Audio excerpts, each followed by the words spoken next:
जीवन के मरुस्थल की हरितिमा है स्त्री। जावेद अख्तर साहब ने बहुत सुंदर लिखा है, जिंदगी धूप तुम घना साया। स्त्री के प्रेम, वात्सल्य, दुलार और आशीर्वाद के रूप में ये घना साया हम सबने पाया है। कविता की दुनिया में भी एक घने साए की तरह हम सबको अपने शब्दों की शीतलता का सुख देती रहीं, अमृत बांटती रहीं, अमृता प्रीतम। एक तरफ साहिर, दूसरी ओर इमरोज और बीच में प्रेम का एक संतुलन रचने अमृता प्रीतम। यह विश्वास, सरोकार और निश्चल प्रेम की अविरल त्रिवेणी है, जहां केवल प्रेम बहता था। अपनी पूर्णता में, शुद्धता में यह प्रेम भाव की घनीभूत अनुभूति में बदल जाता है। तीन व्यक्ति, तीनों एक स्वतंत्र इकाई, तीनों का ही अपना दृष्टिकोण, अपनी वैचारिक स्वतंत्रता और सत्ता, और फिर भी एक बेहद सशक्त त्रिकोण प्रेम का, जिसके तीन अनूठे रंग थे, एक दूजे के रंग में रंगे हुए, लेकिन फिर भी रंग के प्रभाव से मुक्त। प्रेम बंधन नहीं चाहता, या फिर वो बंधकर भी मुक्त रहना चाहता है। इस प्रेम में अपेक्षा नहीं है, इसलिए रिश्तों का बोझ भी नहीं है। एक परिपक्व प्रेम, अनुराग के फलों से लदा। दो शब्द शिल्पी शब्दों में रंग भरते रहे, और एक रंगों के मौन शब्दों से लिखता रहा कविता, भाव समर्पित करता रहा। इस रिश्ते का उन्मुक्त, गहरा, खूबसूरत रंग था प्रेम। वक्त के साथ चेहरे पर झुर्रियां पड़ने लगती हैं। यदि प्रेम भी चेहरे की झुर्रियों सा गहरा बना रहे, वही प्रेम है। अमृता प्रीतम, प्रेम ही प्रीतम था जिसका। प्रीतम की प्रेयसी थी अमृता प्रीतम। अमृता प्रीतम, प्रेम का अमृत कलश। ये प्रेम ही निर्झर बन छलकता है उनके शब्दों से। ये प्रेम कभी दुनियावी लगता है और कभी उतना ही रूहानियत भरा, नियमों बंधनों से मुक्त, आकाश तत्व की तरह, जिसमें अनंतता का विस्तार है। प्रेम का पार्थिव रूप लौकिक जगत में ही समाप्त हो जाता है, पंच तत्व में विलीन हो जाता है।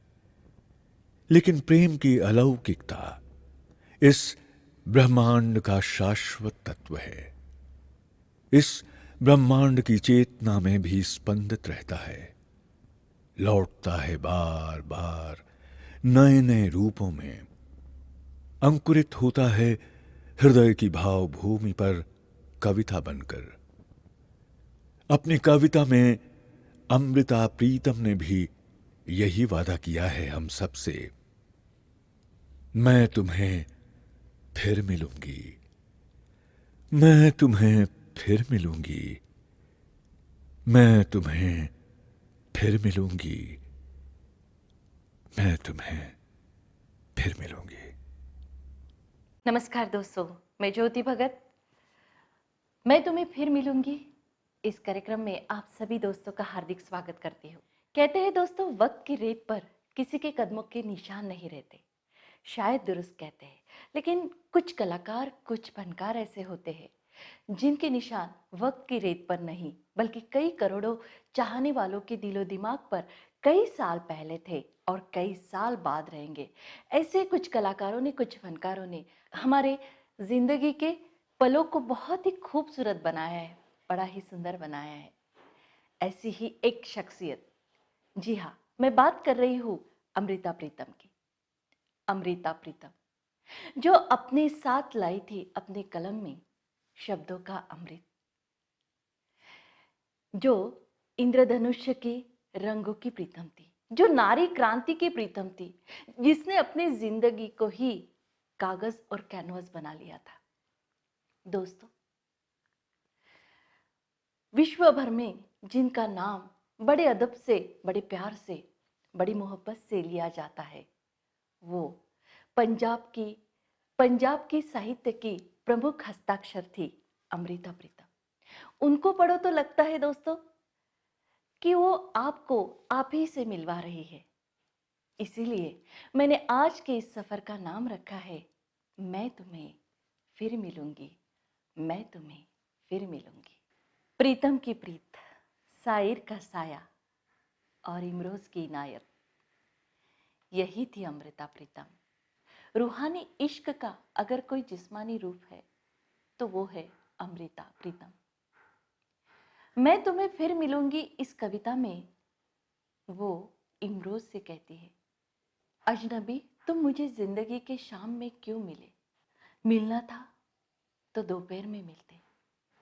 जब अमृता और इमरोज ने एक साथ रहने का निर्णय लिया था, तब अमृता ने इमरोज से कहा, मेरे प्यारे इमरोज, तुम एक बार पूरी धरती घूमाओ, मैं तुम्हें यहीं पर मिलूंगी तुम्हारा इंतजार करते हुए। इमरोज ने क्या किया दोस्तों? इमरोज ने अपने घर के 7 चक्कर लगाए और वो अमृता के पास आया और कहने लगा, तुम ही मेरी जिंदगी हो। अमृता बचपन से जो चेहरा बार बार अपने सपने में देखती आती थी, उस चेहरे की उसे तलाश थी। वो चेहरा था इमरोज का। इमरोज जो अमृता से बेहद प्यार करता था और अमृता भी। अमृता की जिंदगी अब इमरोज बन चुका था। इस दुनिया से जब अमृता रुखसत हुई तो उन्होंने जाते जाते ये कविता लिखी, मैं तुम्हें फिर मिलूंगी। इस दुनिया से जाते जाते अपने प्यारे इमरोज के लिए अमृता ने ये नज्म लिखी।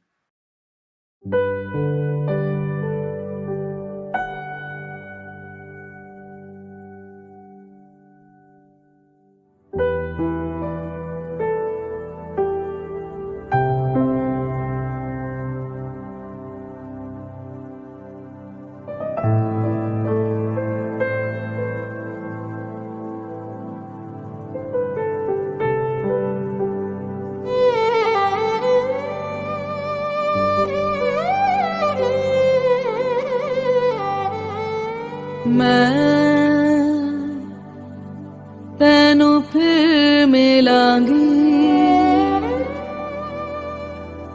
मैं तेनू फिर मिलांगी, किथे किस तरह पता नहीं,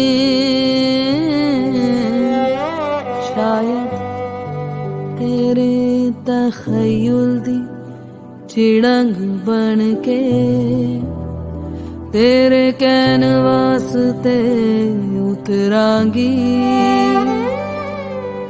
जा खौरे तेरे कैनवास ते उते एक रहस्यमयी लकीर बन के खामोश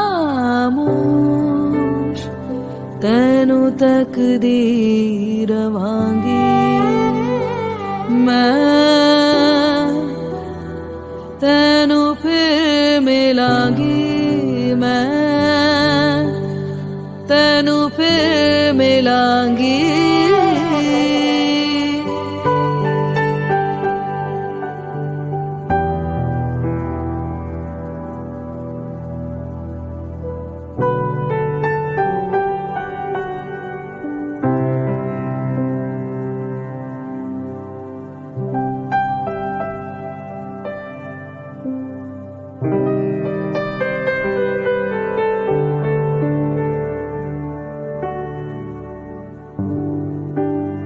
जा खौरे सूरज दिलो बन के तेरे रंगा विच कोलांगी या रंगा दिया पावा विच बैठ के तेरे कैनवास नू बलांगी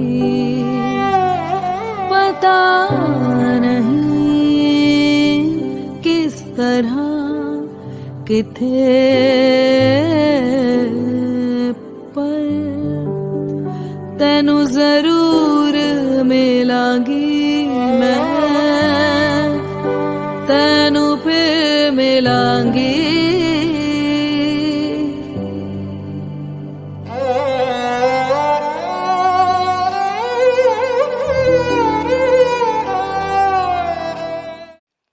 बीसवीं शताब्दी की महान प्रतिभाशाली लेखिका, उपन्यासकार, शायरा, कवियत्री अमृता प्रीतम। उन्होंने पंजाबी साहित्य को अंतर्राष्ट्रीय स्तर पर एक अलग पहचान दिलाई। उन्होंने 100 से ज्यादा किताबें लिखी और उनकी रचनाओं को अलग अलग भाषाओं में अनुवादित भी किया गया। वो अपनी आत्मकथा रसीदी टिकट में लिखती है, बाहर घोर अंधेरा था, जैसे इतिहास के समान लगता था। हवा का शोर ऐसा था कि जैसे मैं इतिहास के पहलू में बैठकर रो रही हूं। ऐसे ही मैंने अपने कांपते हाथों से एक कविता लिखी। वारिस शाह, मैं तुमसे कह रही हूं, वारिस शाह, मैं तुमसे कह रही हूं, अपनी कब्र में से बोलो और इश्क की किताब का कोई पन्ना तो खोलो। एक बेटी पंजाब की रोई थी, तूने दास्तां लंबी लिखी थी। आज लाखों बेटियां रो रही है, तुझे बुला रही है, उठो दर्दमंदों की आवाज देने वाले। दोस्तों, ये कविता जब पत्रिकाओं में छपी, इस कविता को जितना सराहा गया उसकी ही उतनी निंदा की गई। अमृता के बारे में पूरी पत्र पत्रिका तोहमतों से भर गई। किसी ने कहा गुरु नानक जी पर यह कविता लिखनी चाहिए थी। दोस्तों, अमृता प्रीतम शब्दों की जादूगर थी। शब्दों को इस तरह से पिरोती थी, वो शब्द दिल में सीधे उतर जाते थे। अमृता प्रीतम भारत के ऐतिहासिक और आधुनिक कालखंड की मजबूत कड़ी थी। वो कोई स्वतंत्र सेनानी नहीं थी, वो तो अपनी कलम से क्रांति करती थी। उन्हीं की कलम से लिखी गई रचनाएं आप तक पहुंचाने की एक छोटी सी कोशिश हम लोग कर रहे हैं। आइए दोस्तों, डॉक्टर सुरेखा ठक्कर जी की आवाज में ये रचना हम सुनते हैं। अपने पूरे होशो हवास में लिख रही हूँ आज मैं वसीयत अपनी। मरने के बाद खंगालना मेरा कमरा, टटोलना हर एक चीज घर भर में, बिना ताले के मेरा सामान बिखरा पड़ा है। दे देना मेरे ख्वाब उन तमाम स्त्रियों को जो किचन से बेडरूम तक सिमट गईं, अपनी दुनिया में गुम गई हैं। वो भूल चुकी हैं सालों पहले ख्वाब देखना। बांट देना मेरे ठहाके वृद्धाश्रम के उन बूढ़ों में जिनके बच्चे अमेरिका के जगमगाते शहरों में लापता हो गए हैं। टेबल पर मेरे देखना कुछ रंग पड़े होंगे, इस रंग से रंग देना उस बेवा की साड़ी जिसके आदमी के खून से बॉर्डर रंगा हुआ है। तिरंगे में लिपट कर वो कल शाम सो गया है।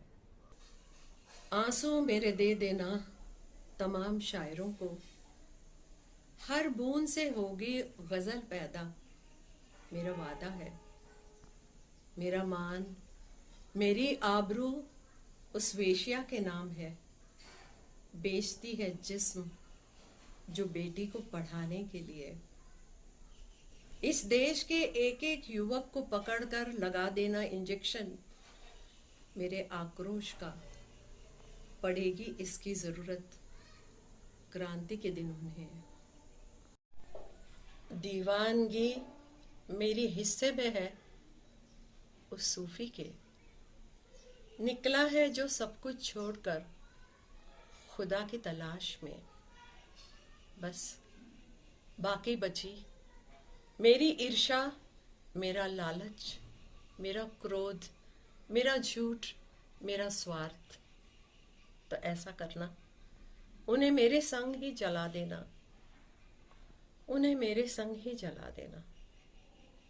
अमृता को अमृता होकर ही जाना जा सकता है। अपना पूरा जीवन अपनी शर्तों पर जीने वाली, खुला जीवन जीने वाली और उसे अपनी रचनाओं में ढालने की कुव्वत अमृता में थी। दोस्तों, उनकी कविता में जितनी तीव्रता है उतनी ही तकलीफ है। उनकी कविता दुख के समंदर से निकलकर रोशनी की लकीर बनकर चली आ रही है और वो लकीर हम तमाम लोगों के लिए एक नया रास्ता बना रही है। ऐसी उनकी रचनाएं थी। वो अपनी आत्मकथा में अपनी साहित्य के बारे में ऐसा लिखती है। अमृता अपनी आत्मकथा में लिखती है, क्या साहित्य, क्या कविताएं, क्या रचनाएं, क्या उपन्यास। मेरी सारी रचनाएं नाजायज बच्चे की तरह है। नाजायज बच्चे की जो किस्मत होती है ना, उसी तरह से मेरी रचनाओं की किस्मत है। अपनी रचनाओं का ये परिचय अमृता के विद्रोही तेवर ही बताते हैं। साहित्यिक समाज के प्रति उनका विक्षोभ और दुख को भी दिखाते हैं।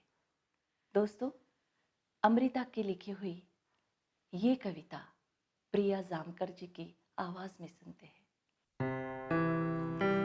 आज मैंने अपने घर का नंबर मिटाया है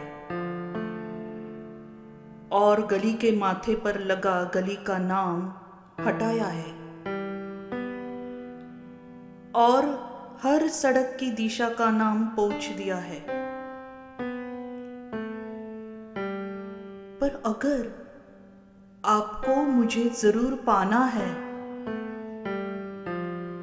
तो हर देश के हर शहर की हर गली का द्वार खटखटाओ।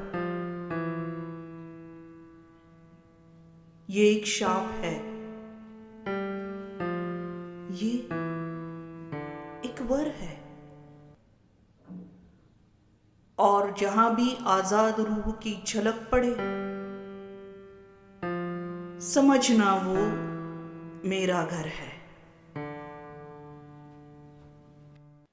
प्यार अगर कोई शब्द है तो अमृता ने उसे अपनी कलम की स्याही में बसा लिया।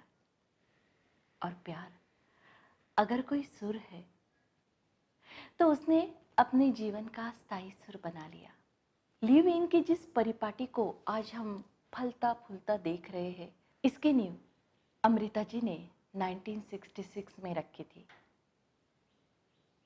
उस वक्त उन पर भी बहुत जग हंसाई हुई, लेकिन अमृता के जीवन पर, उनकी जिंदगानी पर इसका कोई असर नहीं हुआ, इसका कोई फर्क नहीं पड़ा। साहिर और इमरोज के अपने रिश्ते को वो बयां करते हुए कहती है कि साहिर तो मेरे लिए जिंदगी के आसमान है, पर इमरोज मेरे घर का छत है। क्या खूबसूरत कहा है दोस्तों। अमृता की जिंदगी में इमरोज से ज्यादा प्यार करने वाला कोई शख्स नहीं था। वो जिस चेहरे को बचपन से ढूंढती थी, वो चेहरा इमरोज का था। दोस्तों, इमरोज से बेपनाह प्यार करने के बावजूद भी वो साहिर को कभी भुला नहीं पाई, उसकी मोहब्बत को कभी भुला नहीं पाई। वो आगे कहती है कि प्रेम में हर स्त्री अमृता होती है, प्रेम में डूबी हुई हर स्त्री अमृता होती है। सबके हिस्से में इमरोज़ नहीं आते, इसीलिए इमरोज़ होना इतना आसान नहीं है दोस्तों। हमारी भारतीय सामाजिक रचना के लिए ये बड़ा मुश्किल है। अमृता ने अपने प्यारे इमरोज़ के लिए खत लिखे, उनमें से ही एक खत रश्मि पतवाड़ जी आपके सामने लेकर आ रही है।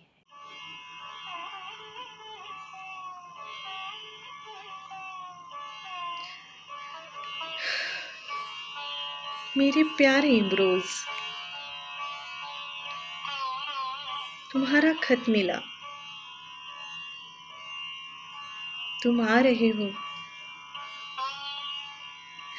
अब जवाब में क्या लिखूं? देखो, गाड़ी में सीट ना मिले तो हवाई जहाज में सीट ले लेना। पैसे का ख्याल मत करना, जो ज्यादा लगे वो पैसे मेरे जिम्मे।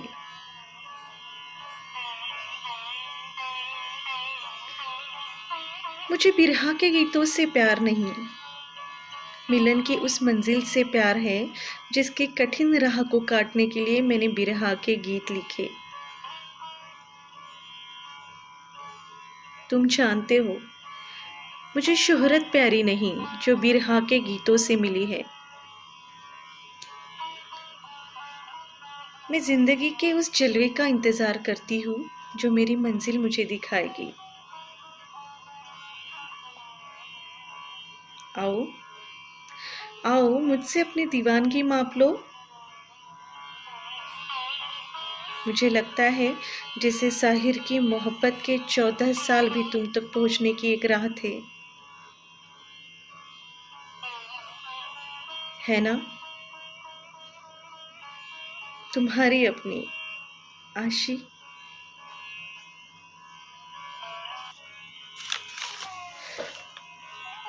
तुम्हारा खत मिला, खत इमरोज का, मेरे इमरोज का।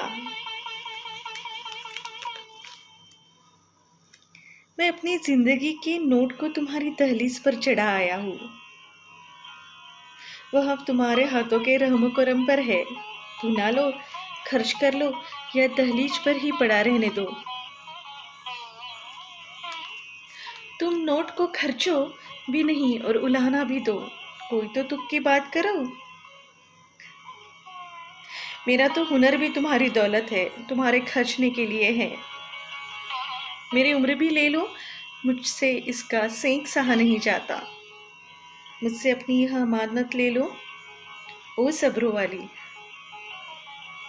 कभी मेरी बेसब्री लेकर तो देखो, तुम्हारा जिद्दी।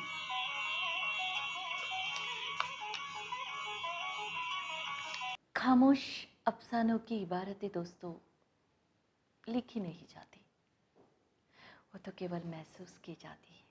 अमृता जी कहती है कि मैं खुश हूँ, मैंने समाधि का चैन का वरदान नहीं पाया, मैंने बेचैनी का शाप पाया है। जब दोस्तों वो 16 साल की थी तो उनकी शादी प्रीतम जी से हुई थी, लेकिन बचपन से ही उनके सपनों में एक लंबा सांवला सा ऊंचा पतला सा एक चेहरा उनके सपने में आता था। जब पहली बार वो साहिर से मिली, उनकी आवाज़ जब उन्होंने सुनी तो उन्हें लगा कि ये वही साया जो मेरा दिन रात पीछा करता है, उसी साये की आवाज़ थी। साहिर वो ऐसे शख्स नहीं थे, उनमें इतनी हिम्मत नहीं थी कि अपने प्यार का इजहार ज़माने के सामने करने की, या फिर दूसरे शब्दों में यूँ ही कहा जाता है कि प्यार हमें हमेशा हिम्मत की उंगलियां पकड़कर हमें साहस सिखाता है, हमें हिम्मत देता है। अगर लोग आगे चलकर ये भी कहते हैं कि अमृता का प्यार एक तरफा था, तो ये कोई गलत बात नहीं होगी। साहिर के लिए अमृता का प्यार एक मुकाम था, लेकिन अमृता के लिए साहिर का प्यार जिंदगी की वो रसद थी, उसकी जिंदगी थी, उसकी मंजिल थी। दोस्तों ये तो प्यार के बीच का फ़र्क है, ये दो जीवन शैलियों के बीच का फासला है, फर्क है। साहिर ने अपने जीवन में जो भी अनुभव आए वो उसने अपनी नज्म में, अपनी कविता में, अपने गीतों में ढाले। साहिर आगे जाके कहते हैं कि भूख और प्यास की इस दुनिया में मैंने तुमसे ही नहीं सभी से मोहब्बत की है। या फिर आगे जाके और कहते हैं कि चलो एक बार फिर से अजनबी बन जाए हम दोनों। साहिर का प्यार अमृता के लिए सामाजिक इनकलाब की राह बनता है, लेकिन अमृता का प्यार, मोहब्बत ही उनका इनकलाब बनती है। चलिए दोस्तों, अमृता जी की लिखी हुई ये बेहद खूबसूरत कविता एक मुलाकात गीतांजलि जी के आवाज में।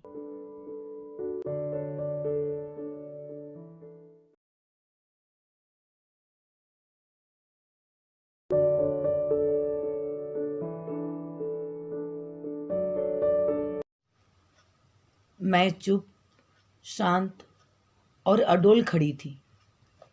सिर्फ पास बहते समुद्र में तूफान था। फिर समुद्र को खुदा जाने क्या ख्याल आया। उसने तूफान की एक पोटली सी बांधी, मेरे हाथों में थमाई और हंसकर दूर हो गया।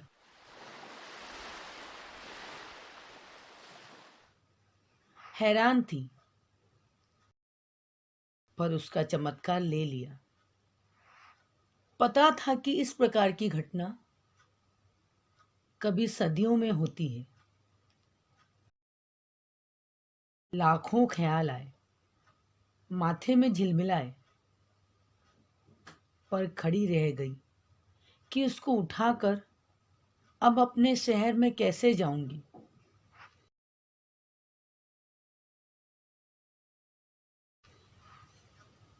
मेरे शहर की हर गली संकरी, मेरे शहर की हर छत नीची, मेरे शहर की हर दीवार चुगली। सोचा कि अगर तू कहीं मिले तो समुद्र की तरह इसे छाती पर रखकर हम दो किनारों की तरह हंस सकते थे और नीची छतों और संकरी गलियों के शहर में बस सकते थे।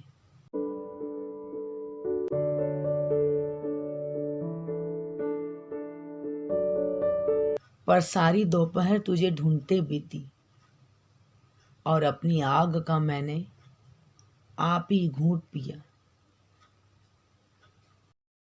मैं अकेला किनारा,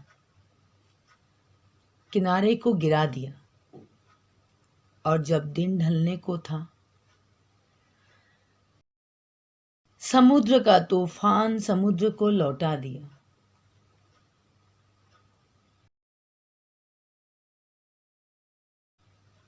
अब रात गिरने लगी तो तू मिला है। तू भी उदास, चुप, शांत और अडोल। मैं भी उदास, चुप, शांत और अडोल। सिर्फ दूर बहते समुद्र में तूफान है।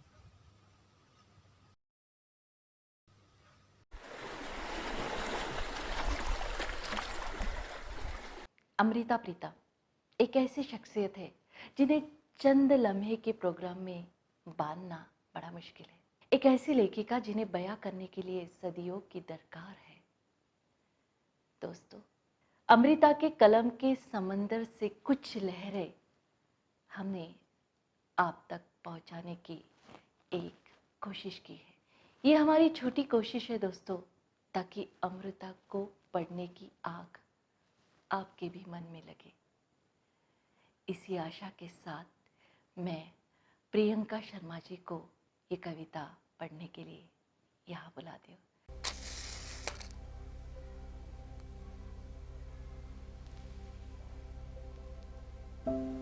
रात ऊँघ रही है, किसी ने इंसान की छाती में सेंध लगाई है। चोरों के निशान हर देश के, हर शहर की, हर सड़क पर बैठे हैं, पर कोई आँख उन्हें देखती नहीं, ना चौंकती है।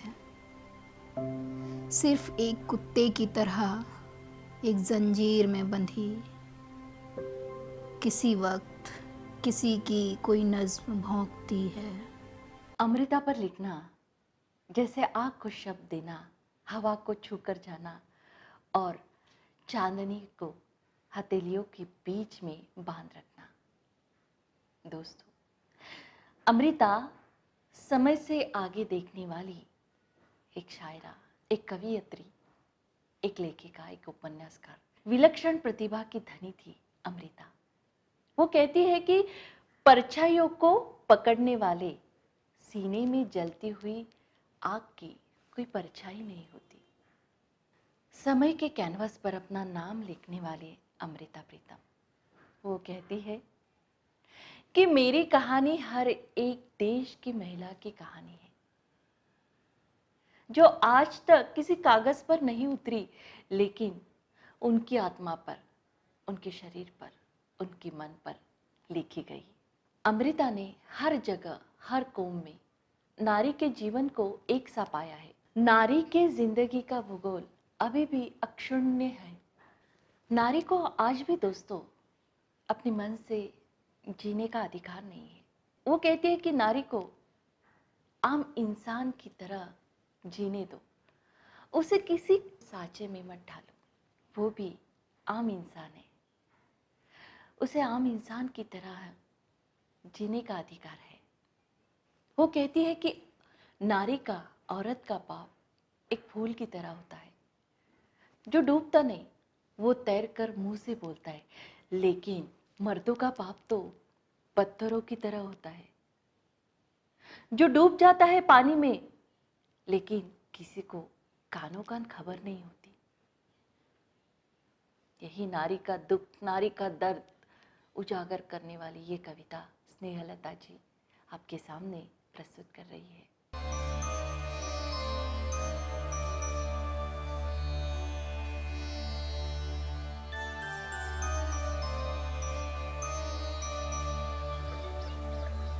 मैं नहीं जानती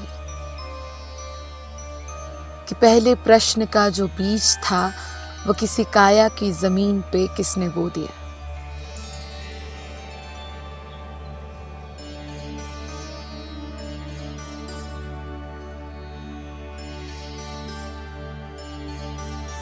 वो बीज जब पनप गया तो प्रश्न में से प्रश्न उगते रहे।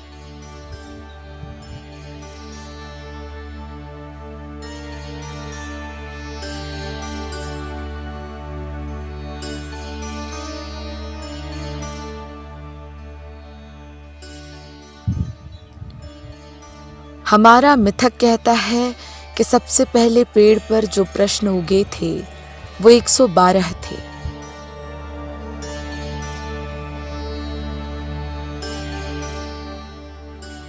जो देवी ने तोड़े और आंचल में प्रश्न लिए, वो शिबा के रूबरू जा बैठी।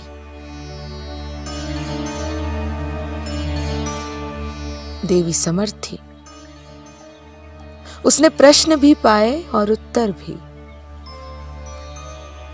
लेकिन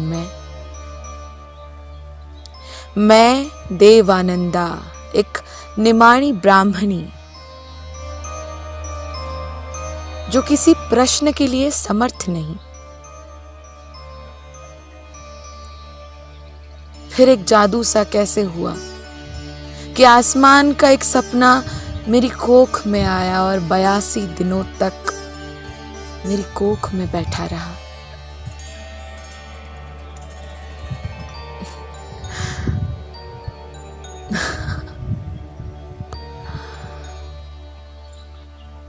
हमारा इतिहास कहता है कि इंद्र देवता ने आकर रानी को नमस्कार किया और कहा,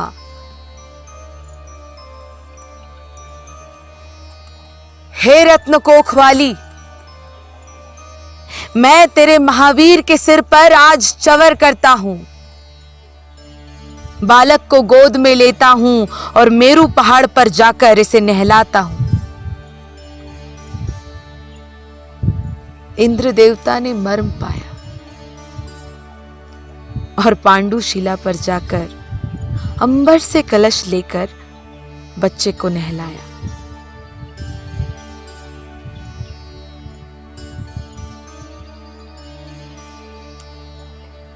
मैं एक देव आनंदा मां होने की हस्ती लुटाकर सिर्फ एक प्रश्नकर्ता सी होकर ये सब सुनती रही और एक दर्शक की तरह अजनबी पुत्र को तकती रही।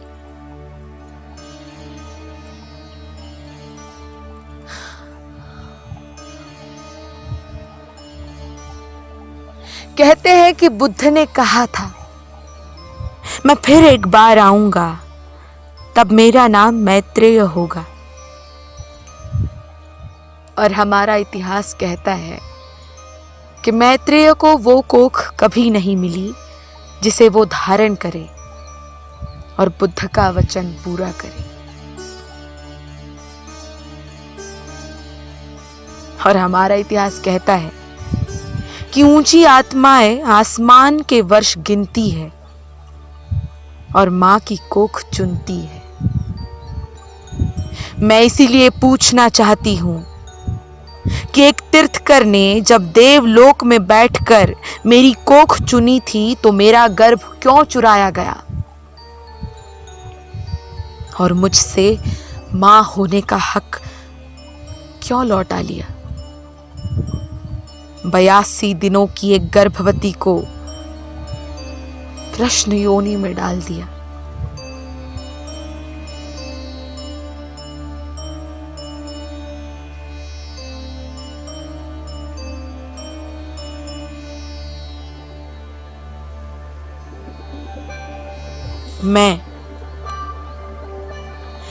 मैं एक देवानंदा जिसे उत्तरावती होना था, जिसे पुत्रवती होना था, अब जब भी जन्म लेती हूं प्रश्न पीड़ा को सहती हूं और अपनी कोख में से प्रश्न जनती हूं, सिर्फ प्रश्न जनती हूं।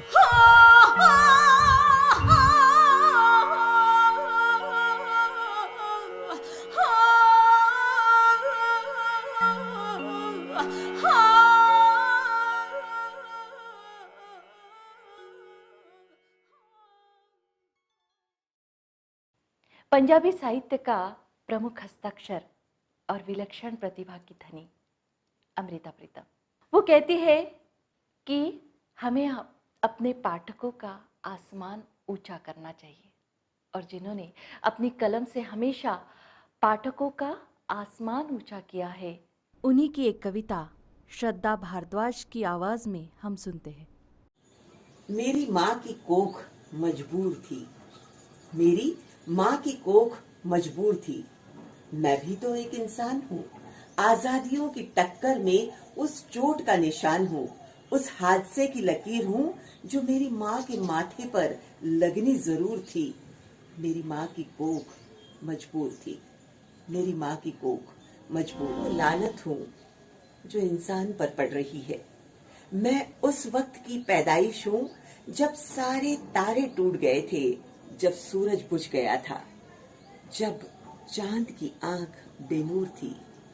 मेरी माँ की कोख मजबूर थी, मेरी माँ की कोख मजबूर थी। जख्म का निशान हूँ, मैं माँ के जिस्म का दाग हूँ, मैं जुल्म का वो बोझ हूँ जो मेरी माँ उठाती रही। मेरी माँ को अपने पेट से एक दुर्गंध सी आती रही। कौन जाने कितना मुश्किल है एक जुल्म को अपने पेट में पालना, अंग अंग को झुलसाना और हड्डियों को जलाना। मैं उस वक्त का फल हूँ जब आजादी के पेड़ पर बौर पड़ रहा था। आजादी बहुत पास थी, कुछ दूर थी। मेरी माँ की कोख मजबूर थी। अमृता जी इस दुनिया से रुखसत हुई, इमरोज अकेले पड़ गए, लेकिन इमरोज कहते हैं कि मैं अकेला नहीं था, अमृता मेरे साथ थी। वो कहते हैं अमृता तो हीर है और फकीर भी है। अमृता तो हीर है और फकीर भी है, तख्त हजारे उसका धर्म है और प्यार उसकी जिंदगी है। जाति से वो भिक्षु है, पर मिजाज से वो अमीर है। एक हाथ से वो कमाती है तो दूसरे हाथ से बांटती है। अमृता जी के जाने के बाद इमरोज अकेले हो गए थे, लेकिन वो कहते हैं कि मैं कभी अकेला था ही नहीं। मेरे साथ अमृता की यादें, मेरे साथ तो थी, उसका साया था। वो आगे चलकर कहते हैं उसके जाने के बाद तू अकेला रह गया होगा और उदास रह गया होगा। मुझे कभी वक्त ही नहीं मिला उदास होने का, न अकेले होने का। वो मुझे अब भी मिलती है, सुबह बनकर, शाम बनकर और अक्सर नज़्म बनकर। हम कितनी देर तक एक दूसरे को देखते रहते हैं और अपनी अपनी ज़िंदगी की नज़्में सुनाते रहते हैं। दोस्तों, ये था इमरोज़ का प्यार अमृता के लिए। आइए, यही प्यारी सी कविता अमृता जी की आपके सामने प्रस्तुत कर रही है यामिनी दळवी।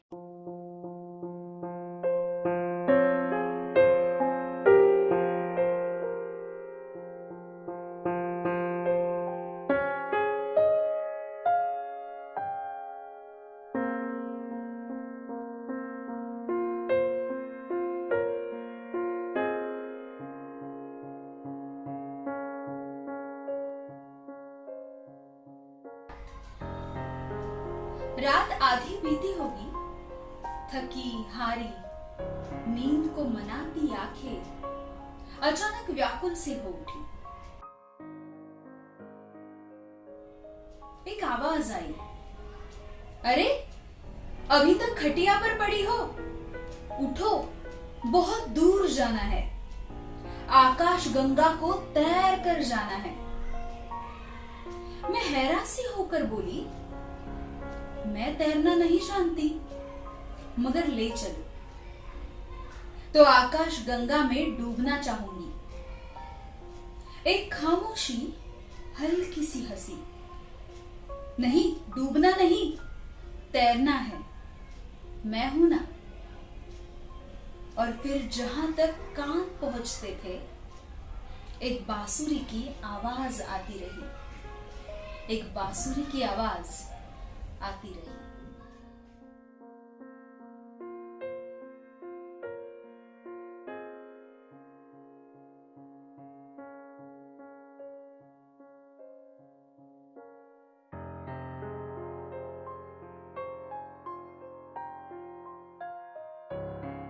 दोस्तों, एक सूरज आसमान में चढ़ता है, आम सूरज, सारी धरती के लिए सांझे का सूरज, जिसकी रोशनी में धरती पर सब कुछ दिखाई देता है, सब कुछ खिलता है, जिसकी तपिश में सब कुछ फलता है, फूलता है।